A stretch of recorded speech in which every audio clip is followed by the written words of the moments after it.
Allah Subhanahu wa taala berfirman di dalam surah Al-A'raf ayat 179 bahwa orang-orang yang memiliki hati, akal pikiran tapi tidak digunakan untuk berpikir, untuk mengkaji ilmu-ilmu Allah, ayat-ayat Allah, maka akan dihisab nanti di akhirat, dilemparkan ke neraka jahanam. Wa na'udzubillah. Allah berfirman, a'udzubillahi minasyaitonirrajim, wa laqad dara'na li jahannama katsirun minal jinni wal insi lahum qulubun la yafqahuna biha. Sungguh pasti kami lemparkan, kami sudah siapkan bagi neraka jahanam mayoritas dari jin dan manusia. Siapa yang dilemparkan itu? Lahum qulubun la yafqahuna biha. Mereka orang-orang yang diberi hati, diberi akal pikiran tapi tidak mau berpikir. Karena itu saya bersyukur, mudah-mudahan Bapak Ibu kita semua yang hadir pada kesempatan kali ini termasuk orang-orang yang mensyukuri akal pikiran ketika di dunia dan selamat dari hisaban nanti di akhirat insyaallah. Amin. Bapak dan Ibu yang dirahmati Allah, materi kita adalah ilmu eskatologi Islam atau ilmu tentang bagaimana berakhirnya peradaban manusia. Tapi saya ajak kembali Bapak Ibu ke masa-masa awal ya, karena banyak data baru yang sudah ditemukan ya, data-data baru. Masalah awal di akhir zaman itu sudah Allah Subhanahu wa taala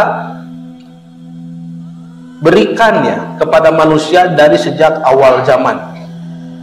Jadi sebetulnya akhir zaman dengan awal zaman itu ada kaitannya. Contoh ya, di akhir zaman terkenal manusia meninggalkan agama ya, terutama di barat, pelopornya orang barat.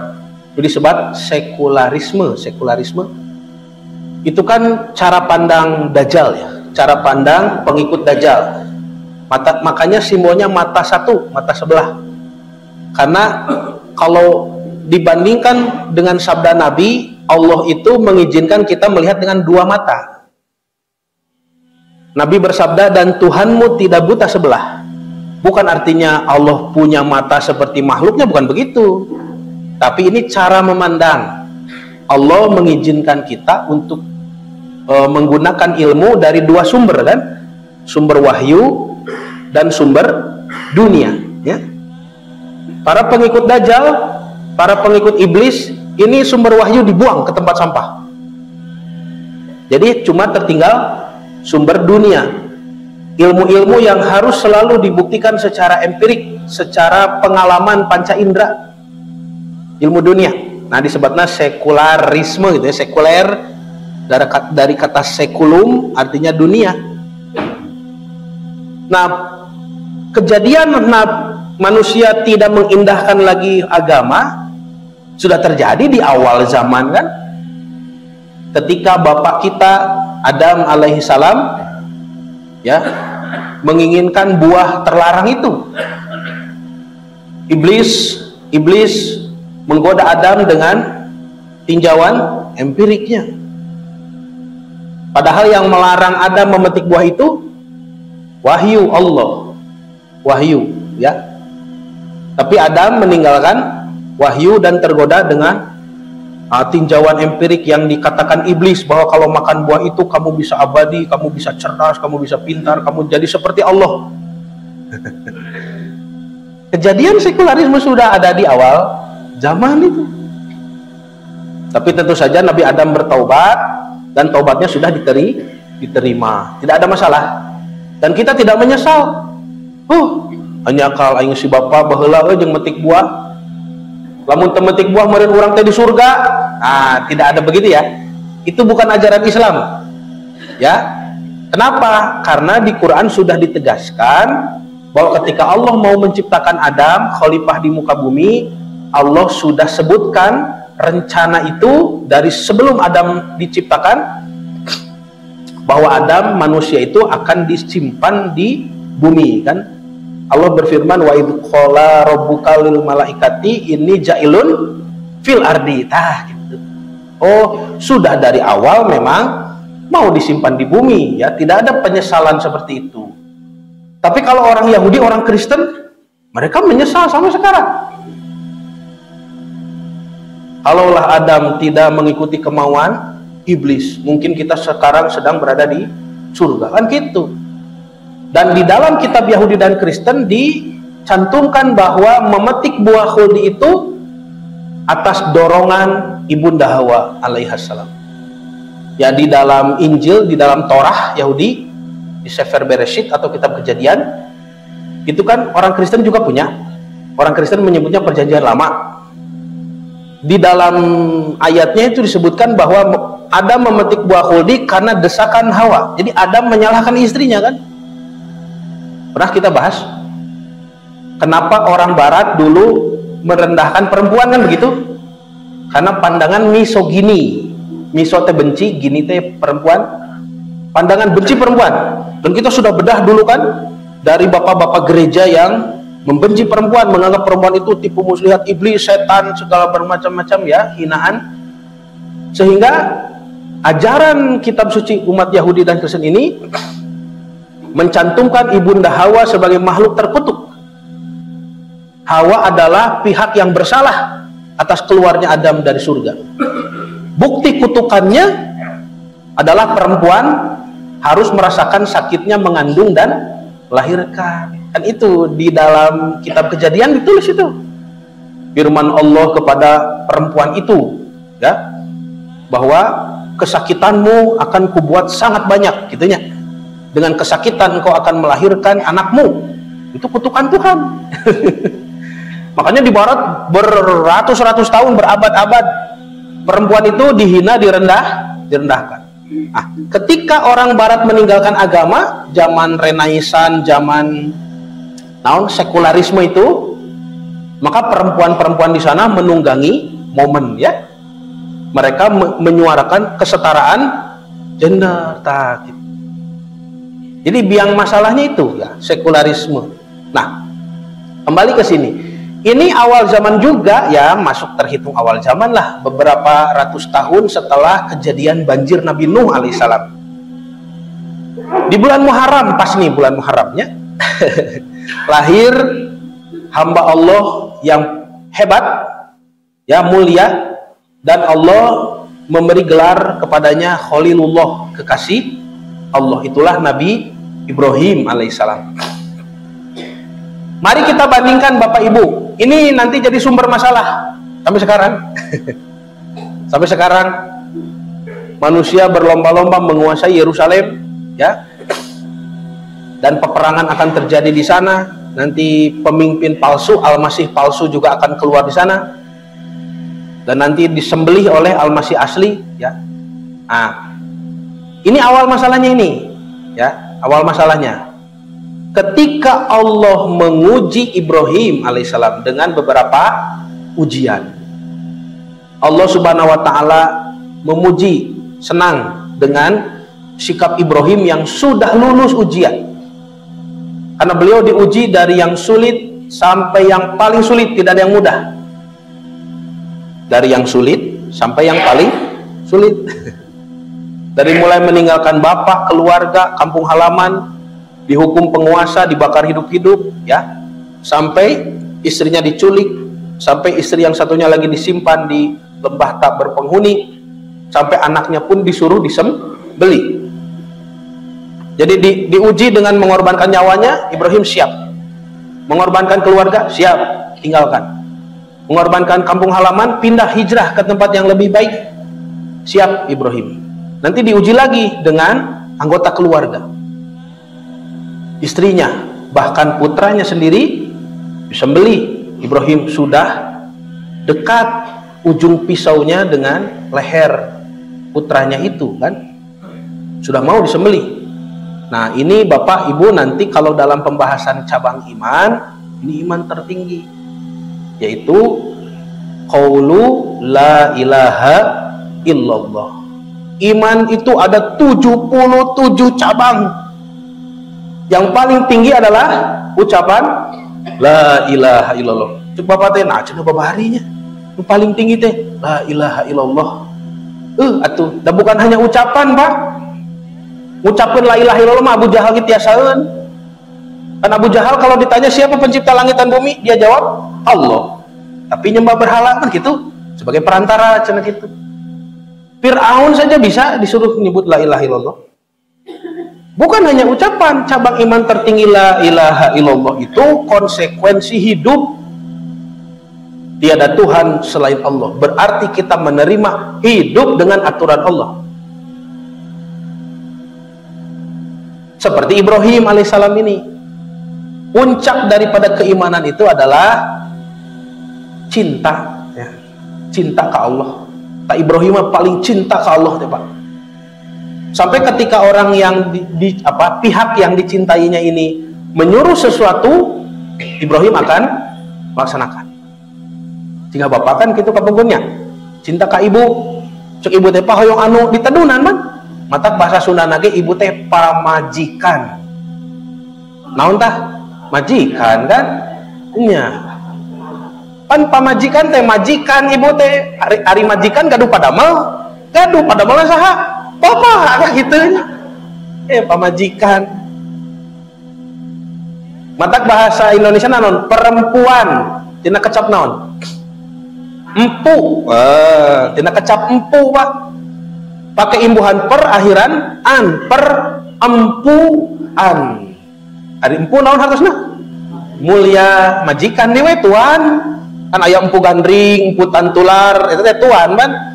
Empu sendok teh yang mulia sendok gitu. Empu. Tos. Nah, ini Ibrahim alaihissalam. Karena beliau sudah lulus, lihat Allah berfirman, wa idzi batala Ibrahim rabbuhu bikalimatin fa'atammahun. Ingatlah ketika Ibrahim diuji. Ibtala dari kata bala, ujian, bala. Rabbuhu oleh Tuhannya. Ada macam lepat. Ibrahima rabbuhu, berarti yang melakukan ujian itu Tuhannya. Yang diuji Ibrahim. Tapi kalau dibaca Ibrahimu rabbahu dibalik. Tetap kade eta bahasa Arab apanya? Wa idzi batala Ibrahimu rabbahu, Ibrahim menguji Allah gitu. Wa idzi batala Ibrahima rabbuhu, pelakunya diakhirkan. Dan ingatlah ketika menguji Tuhannya itu kepada Ibrahim bi kalimatin, dengan beberapa kalimat perintah. Fatamahunna, maka Ibrahim menyempurnakannya. Tobi, bukan hanya beres kerjaan tapi sempurna. Itulah seorang mukmin, Pak. Nanti di dalam surah Al-Hujurat Allah membedakan mukmin dan muslim. Ya. Nah, di surah Al-Hujurat ayat 14 ada orang Arab berkata kepada Nabi, "Ya Rasulullah, amanah, kami sudah beriman." Kata Nabi, "La taqul amanah." Kata Allah dalam surah Al-Hujurat 14, "La taqul amanah." Jangan berkata kamu sudah beriman. Walakin qulu aslamna. Tapi katakanlah kamu baru berislam.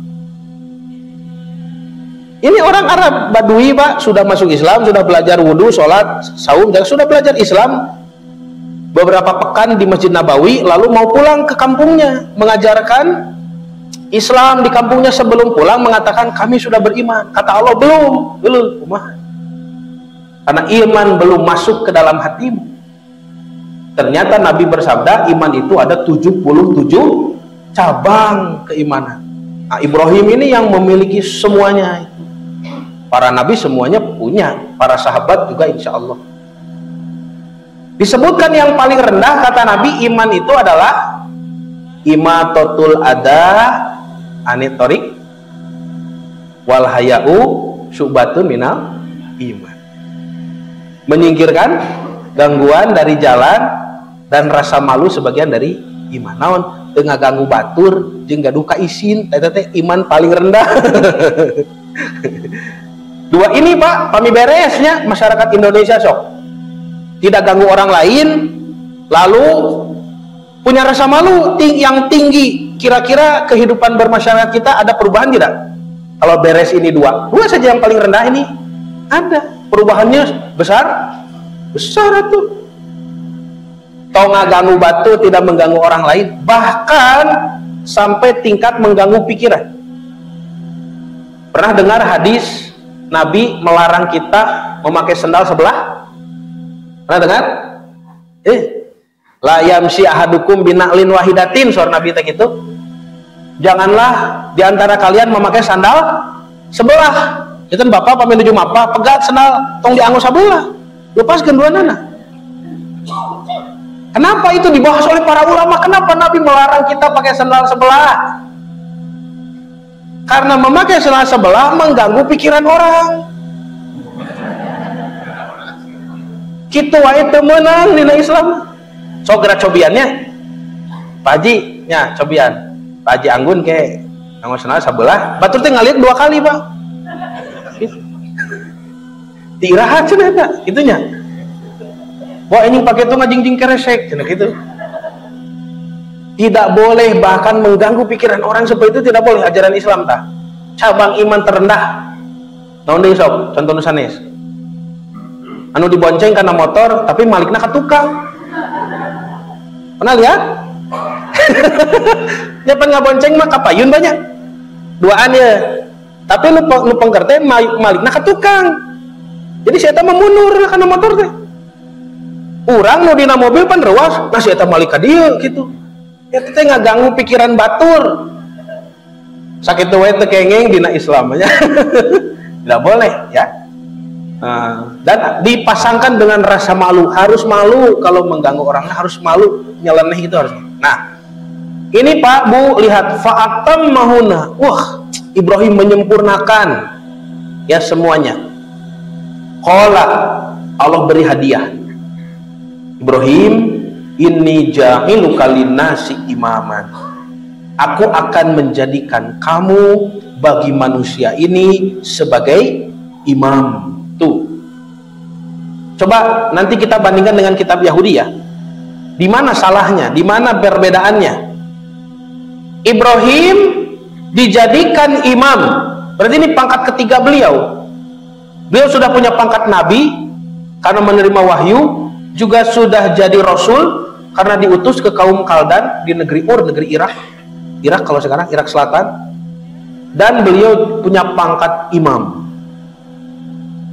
Di dalam tafsirnya, imaman di sini artinya pemimpin apa?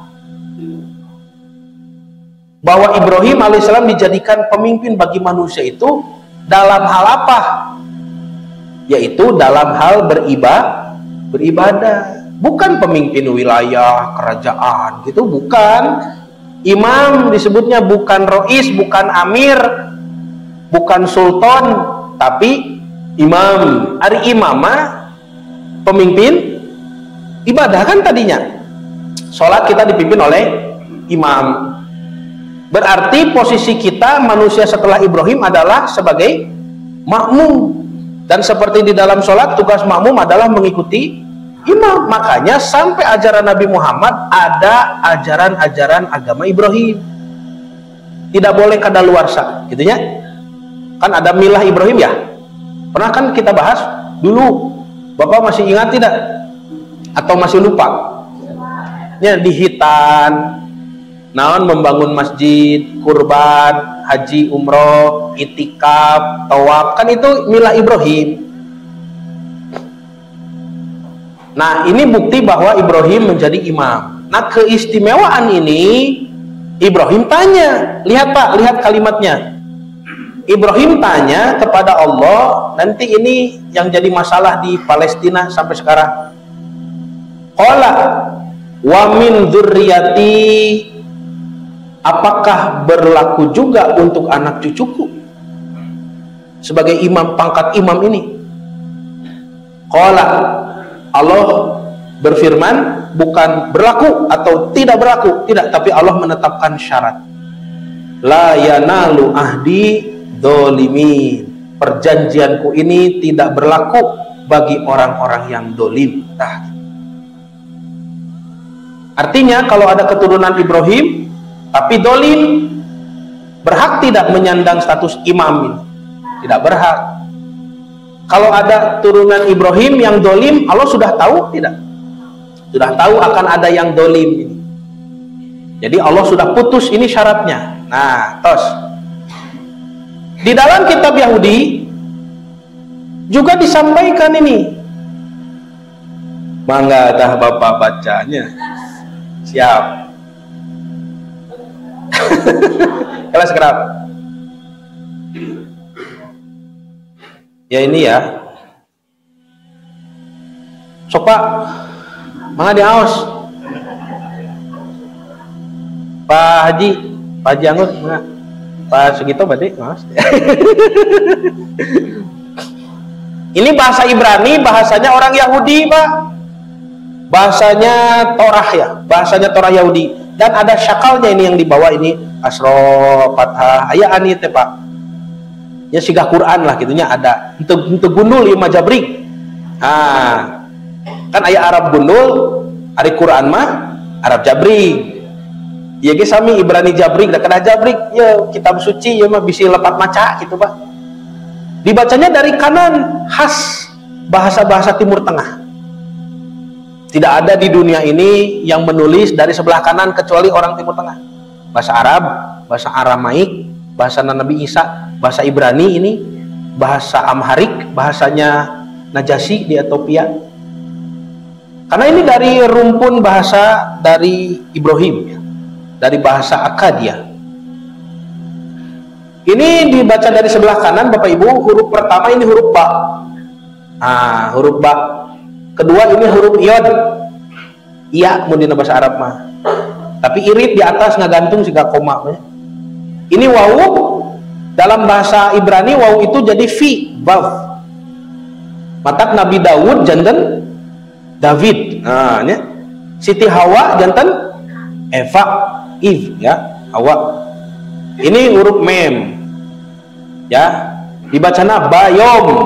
Bayom teh mun bahasa Arab mah fiyaumin, pada hari itu. Bayom hahu, pada hari itulah. Karat. Nah, ini tidak boleh dibaca. Ini 4 huruf suci nama Tuhan. YHWH.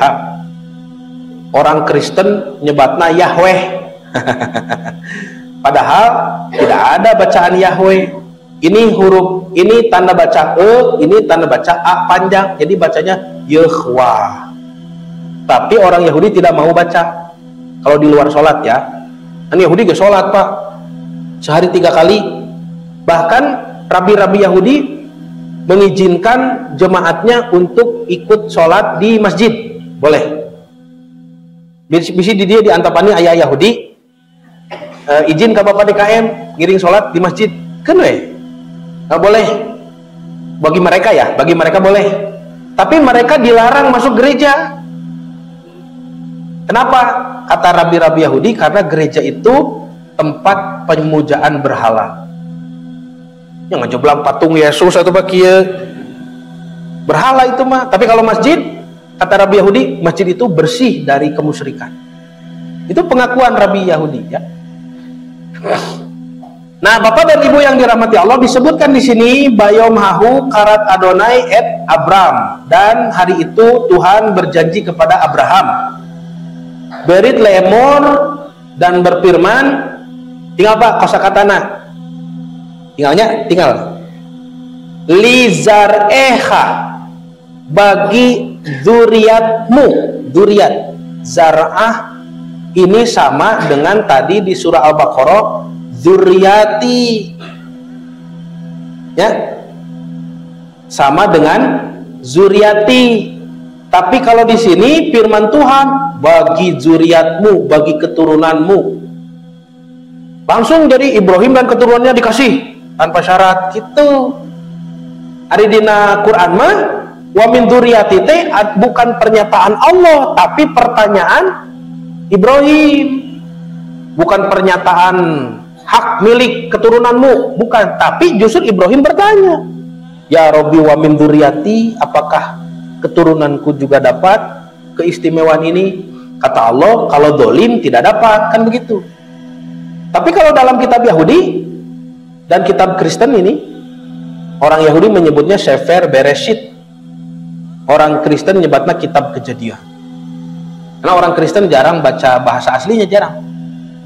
Sok beli bapak ibu gaduh tetanggi orang Kristen, si abangnya, si abang sok ngawarung, bang kadia gitu ta, bang buka Sefer Bereshit, nah hulang si abang, apa pula Sefer Bereshit, begitunya.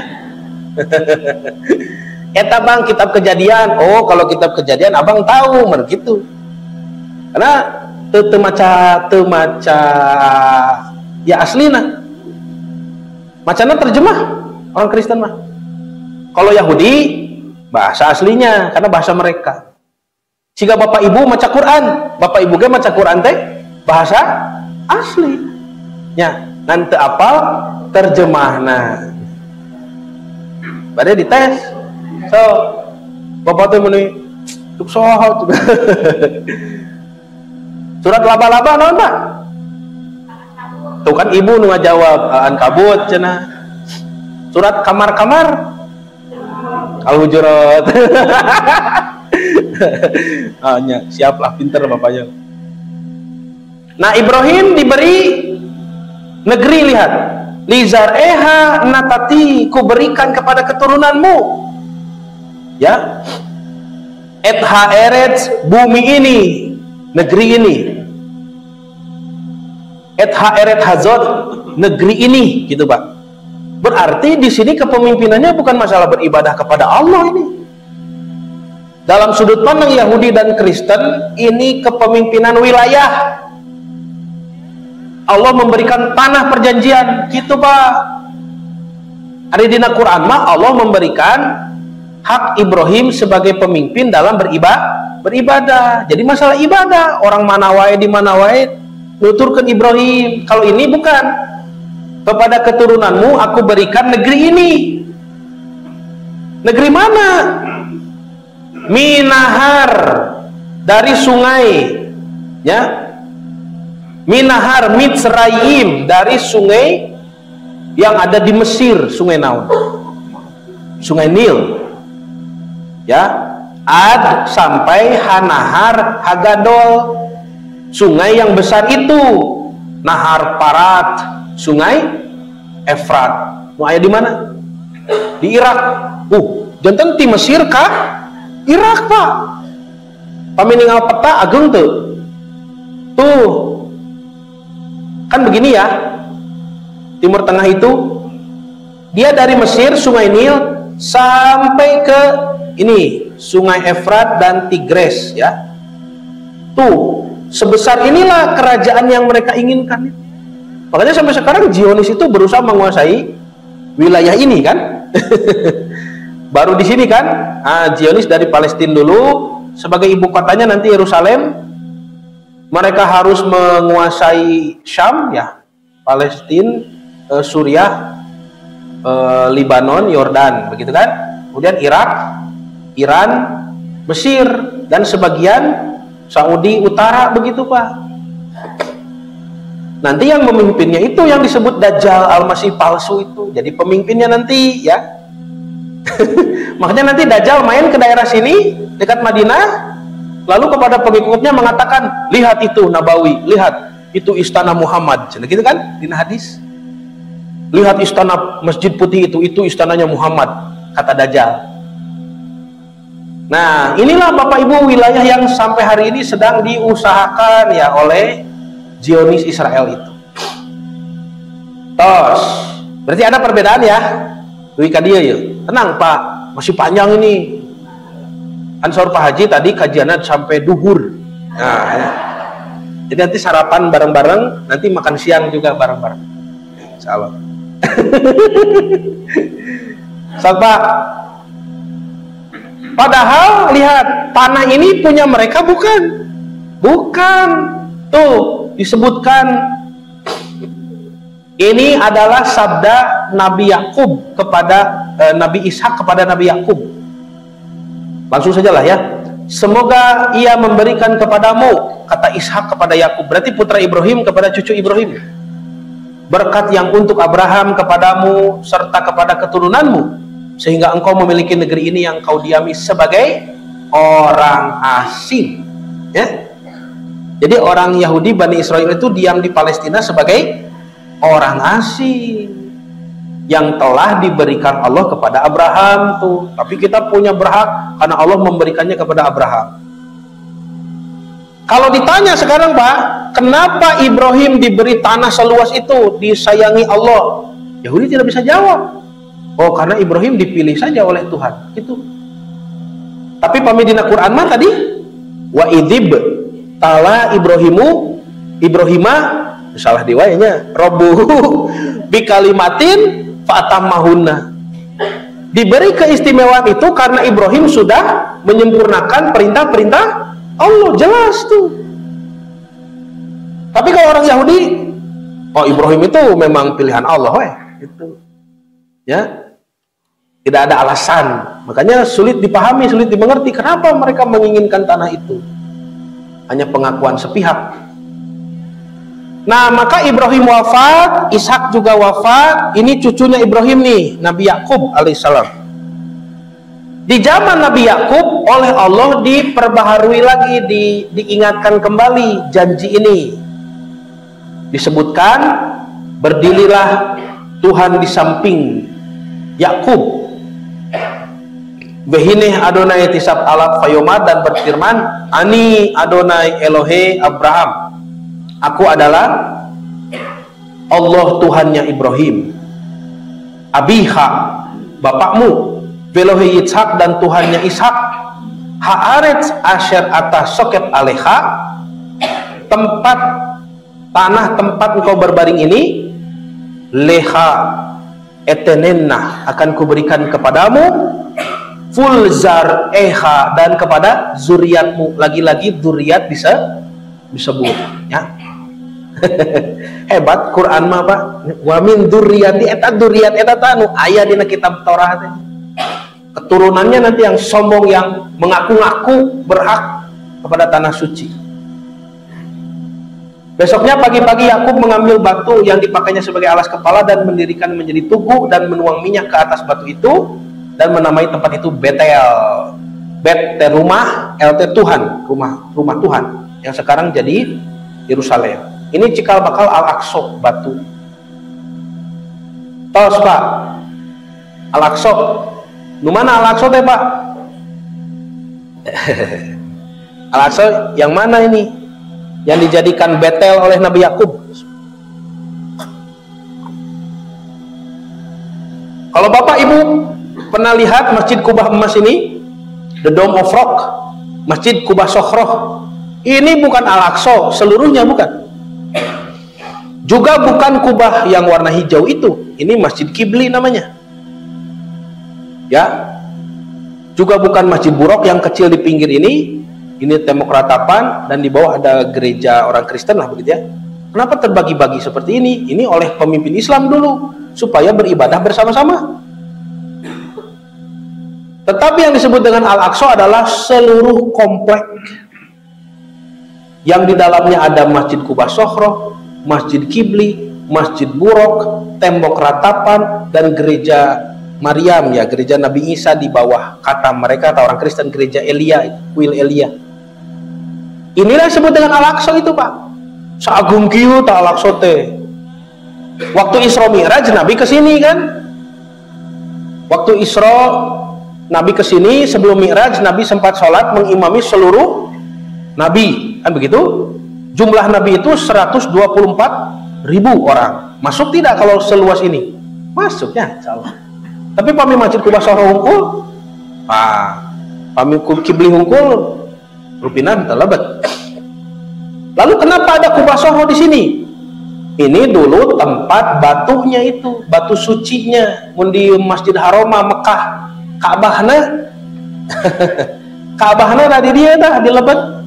Disebutna batu Eben Hasti, ya, batu kiblat pertama. Dulu kadieu ngiblat eta. Ini di dalam Kubah Sokhroh, di tengahnya ya, dibuat melingkar begitu. Dulu sholat menghadap ke situ. Nabi Muhammad selama 13 tahun di Mekah, hijrah ke Madinah, setahun pertama di Madinah. Tepatnya 17 bulan menghadap ke sini. Di tahun kedua di Madinah ada perintah untuk pindah kiblat ke Mekah gitu, ke Haram, ke Ka'bah. Tos Yakub meninggal, ti Yakub ke Yusuf kan, Yusuf ke Mesir sampai zaman Musa. Di zaman Musa dari Mesir mau kembali ke Palestina. Maka Musa disuruh tuh oleh Allah untuk mengajak Bani Israel kembali ke tanah perjanjian itu. Ya qaumi dukhulul ardal muqaddasah allati kataballahu lakum. Wahai kaumku, masuklah ke tanah suci ardul muqaddasah. Jangan cara disebut Filistin di Al-Qur'an apa? Henteu oge disebut Yerusalem, henteu. Disebutna ardul muqaddasah. Negeri suci. Ardu di dieu sanes planet bumi sanes, tapi kawasan khusus gitu Pak. Ya, kawasan khusus, makanya pakai alif lam, al-ardo. Itu ma'rifah, sudah diketahui kawasan mana. Muqaddasah yang suci, maksudnya Yerusalem, Palestina ya teh. Sampai ada orang Yahudi penulis ya, terkenal namanya Daniel Pipes. Daniel Pipes itu mengatakan tidak ada kok Yerusalem di dalam Quran. Palestina, Yerusalem tidak ada dalam Quran. Kenapa orang Islam ngotot mau menguasai Palestina, mempertahankan Palestina?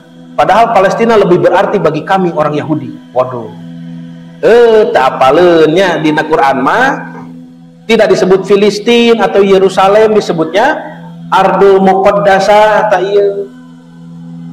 bumi suci gitu, kawasan tanah suci.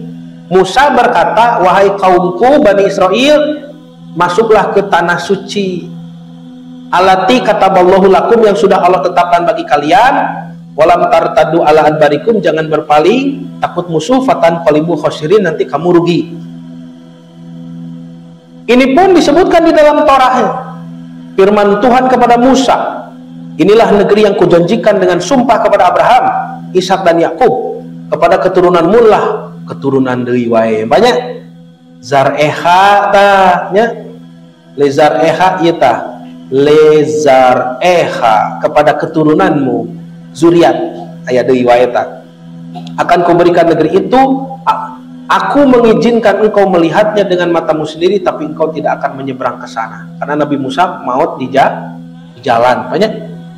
Tos kejadian membelah lautan, dikejar Firaun, membelah lautan, Firaunnya tenggelam. Nabi Musa melanjutkan, sudah ada di gerbang dekat dengan Yerusalem, disuruh perang kan Yahudinya tidak mau, Bani Israelnya. Maka dikutuk oleh Allah, tersesat 40 tahun di gurun tih tanya linglung tadi dinyata kajantenan dinaungi awan, kemudian diberi mana dan salwa, kemudian diberi Taurat di Gunung Sinai, nuju sasabda. Ternyata Nabi Musa wafat di situ kan, jadi tidak masuk ke tanah suci perjanjian. Lalu siapa yang meneruskan perjuangan Nabi Musa ini? Yaitu muridnya, ya, murid Nabi Musa yang dulu pernah mengantar Nabi Musa mencari Nabi Khidir di surah Al-Kahfi. Pemuda yang bawa ikan itu, yang ikannya loncat. Nah, pemuda itu namanya Yusa bin Nun. Nah, orang Kristen suka menyebutnya Joshua. Tuh Joshua itu sahabat, penyanyi cilik, nya kapungkur ayahnya, nya Joshua. Joshua teh nabi itu teh. Berarti bapak ibu lebih berhak pakai nama itu. Sok enjing pakai to bapak gaduh incu pamaget namian Yusa bin Nun. Ya, saya punya paman saya melahirkan anak laki-laki, minta nama, saya kasih nama Yusa. Bagus tuh, Yusa. Kadang-kadang nami-nami para nabi Bani Israel itu Pak dipakainya oleh orang Kristen, orang Yahudi. Padahal kita lebih berhak. Kata Nabi Muhammad, jika Yahudi mengikuti agamanya karena Nabi Musa, nahnu ahakku bi Musa, kami ini lebih berhak kepada Musa, karena Musa seorang nabi, aku pun seorang nabi, kata Nabi Muhammad SAW. Makanya mereka saum 10 Muharram Yahudi, Yom Kippur ya, saum Yom Kippur, Nabi pun perintahkan kepada sahabat, saumilah oleh kalian. Jangan sampai ini jadi trademark mereka, ciri khas mereka. Tuh Bapak Ibu, kalau Bapak Ibu misalkan mendengar nama Yehezkiel, ayat di jalan sucinya, Hotel Yehezkiel. Nah, Yehezkiel itu nama Nabi Yehezkiel, Nabi Izkiel. Yang terbayang agama apa? Kristen. Ningali Hotel Yehezkiel, pasti dinala Cina aya Bible gitu. Jeremy. Oh. Jeremy teh Nabi Yeremia, itu teh Nabi Irmia. Nabi yang kisahnya mirip Nabi Nuh alaihissalam. Ratusan tahun berdakwah tidak ada pengikut. Nabi Yeremia di Yerusalem kapungkur. Nabi Daniel. Daniel itu nabi yang Allah utus ketika bangsa Yahudi sedang diasingkan di Babylon dulu. Nabi Daniel yang menubuatkan kedatangan Al-Masih. Kata Nabi Daniel, Al-Masih akan datang, dia akan merebut Yerusalem, membebaskan kota suci, membawa pulang seluruh Yahudi ke Yerusalem, membangun Israel Raya dan menguasai dunia. Itu Al-Masih, Nabi Daniel yang bilang. Tapi nama-nama seperti Yusa, Yehezkiel, Jeremy, ya, Daniel, itu kok kenapa dipakai orang lain? Cenah ada terkenalnya, kenwaya lah terkenal mah. Kenalnya saha tuh? Bapak mah kok terkenal tapi nggak namanya incu ararane. Namina saha? Apa? Ya orang-orang ayeuna namina tuh ararane ya. Pat hese macan lagi. Ya. Nah, Bapak dan Ibu, ini Yusha bin Nun. Dikasihlah mandatnya ke Yusha bin Nun, ya. Terus ditegaskan oleh Allah bahwa ternyata untuk menerima tanah suci yang dijanjikan oleh Allah kepada Ibrahim itu ada syaratnya. Ini yang harus diingat sampai kapanpun. Syaratnya apa? Di Quran tadi disebut sedikit ya, di surah Al-Baqarah itu tadi disebut naon dina Al-Baqarah. La yanalu ahdi dolimin, ya kan? Tidak berlaku bagi orang yang dolim. Berarti syarat berlakunya kebalikan dari dolim, betul tidak? Kalau karena kedoliman jadi tidak berlaku syarat dan ketentuan, maka berlakunya adalah lawan dari dolim, begitu kan? Ari lawan dari dolim naon? Ya adil, ya adil itu kan berarti tepat, cocok dengan aturan. Nah, adil tentang harus adilnya di tanah suci Yerusalem Allah sebutkan di surah Al-Anbiya 105. Walaqad katabna fiz zabur, dan kami sudah tuliskan dalam kitab Zabur mim ba'di dzikri, setelah kami tulis di adzikr di Lauh Mahfuz. Ada juga yang mengartikan Taurat. Apa yang tercantum dalam kitab Zabur ini Bapak Ibu? Kitab Zabur itu kitab saha? Kitab Nabi Daud. Tercantum dalam kitab Nabi Daud kata Allah dalam Quran nih, Annal ardo, bahwasanya bumi ini, bumi naon dia? Bumi planet? Bumi bukan? Bukan. Ardul muqaddasah nu tadi. Ya? Nu mana? Ya nu tadi, Pak. Nu ieu tah. Saur Nabi Musa, masuklah ke Ardul muqaddasah, tanah suci Palestina tuh. Kami sudah tuliskan dalam Zabur Anal ardo, bahwasanya tanah suci itu yarithuha, akan diwariskan ibadiyah kepada hamba kami solihun yang saleh.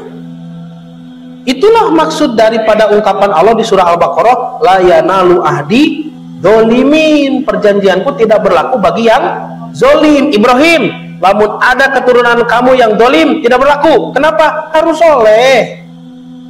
Untuk menerima tanah suci itu syaratnya adalah soleh. Nah,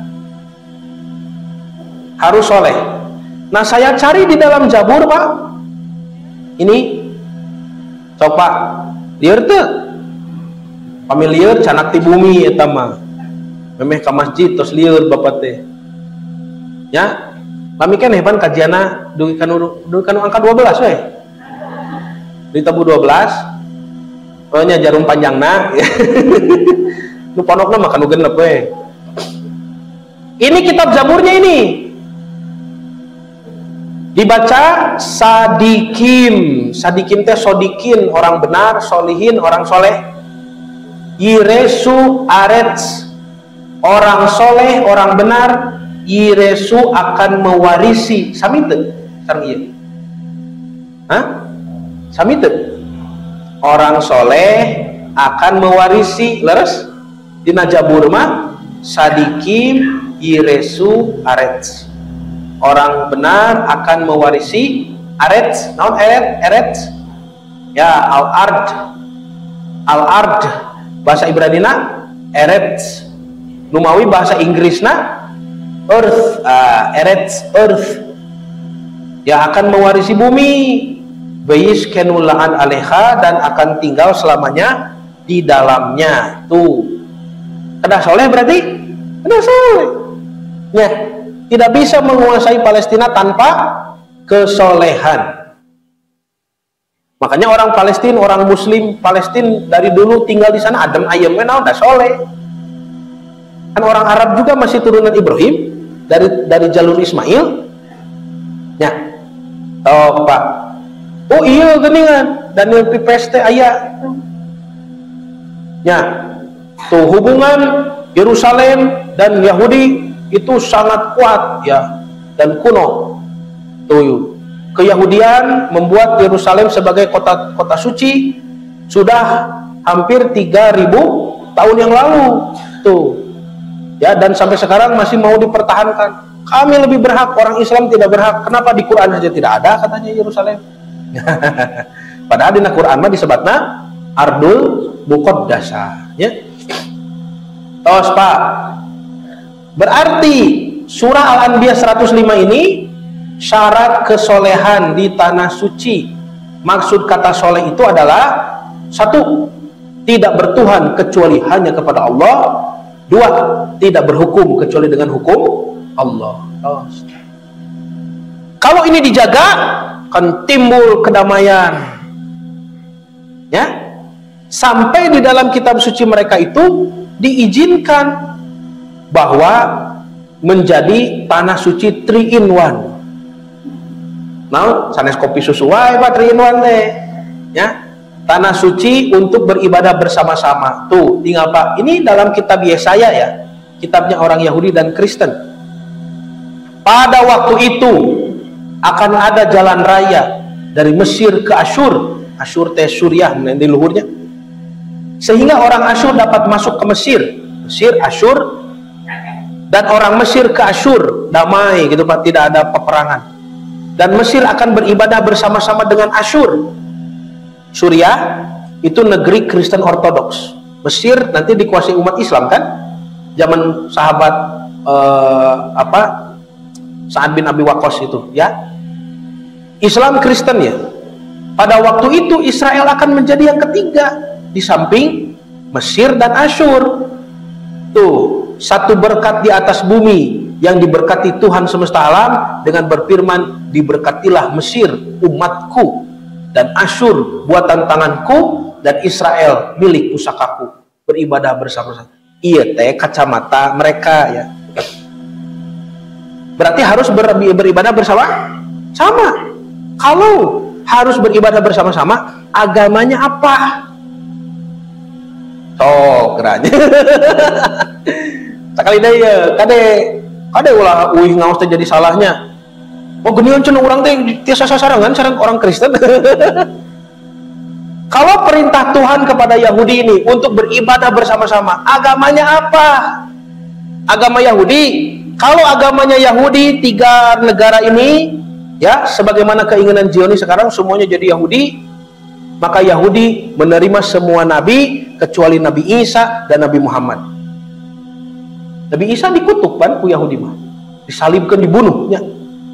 Nabi Muhammad ditolak kan? Tidak mungkin Islam dan Kristen akan menerima. Bagaimana kalau agamanya Kristen? Kalau 3 negara ini agamanya Kristen, maka orang Kristen menerima semua Bani Israel, nabi-nabi Bani Israel, menerima juga Nabi Isa, tapi menolak Nabi Muhammad SAW. Tidak bisa. Tidak ada muncul kedamaian. Ada permusuhan deh kan? Satu-satunya kemungkinan yang ada untuk beribadah bersama-sama adalah dengan menerima agama Islam, karena akidah agama Islam menerima semua nabi-nabi Bani Israel.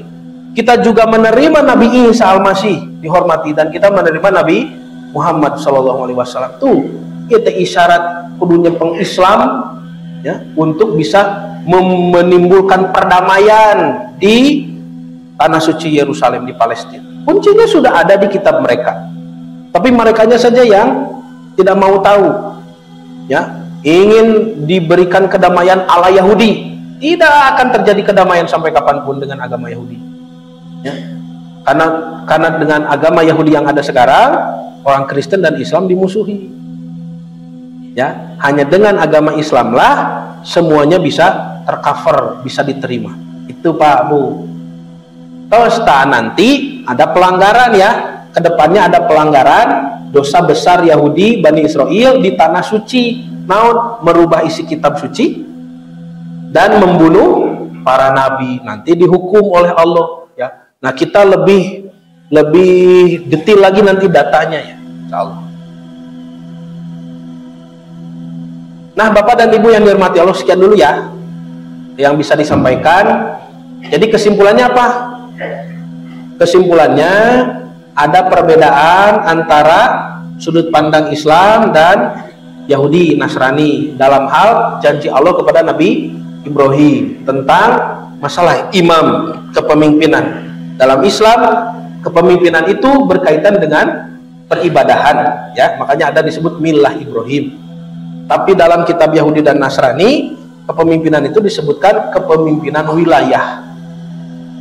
Tapi ternyata ada kesepakatan juga nih bahwa wilayah yang disebut the Holy Land atau tanah suci, the Promised Land, tanah yang dijanjikan, harus dikuasai dengan syarat, dijaga syaratnya, yaitu syaratnya adalah kesolehan, tidak bertuhan kecuali kepada Allah dan tidak berhukum kecuali dengan hukum Allah. Kalau syarat itu dijaga, maka akan tercipta kedamaian. 3 negara tadi bisa beribadah bersama-sama, yaitu dengan memurnikan ajaran para nabi yang disebut dengan agama Islam ya, bukan agama Yahudi, bukan juga agama Nasrani.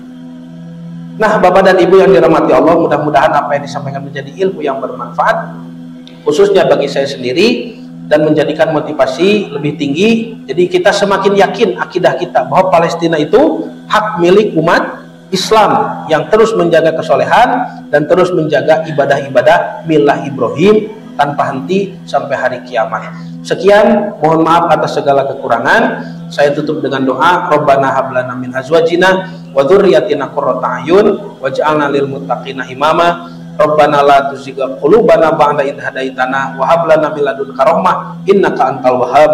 Rabbana atina fid dunya hasanah wa fil akhirati hasanah wa qina adzabannar.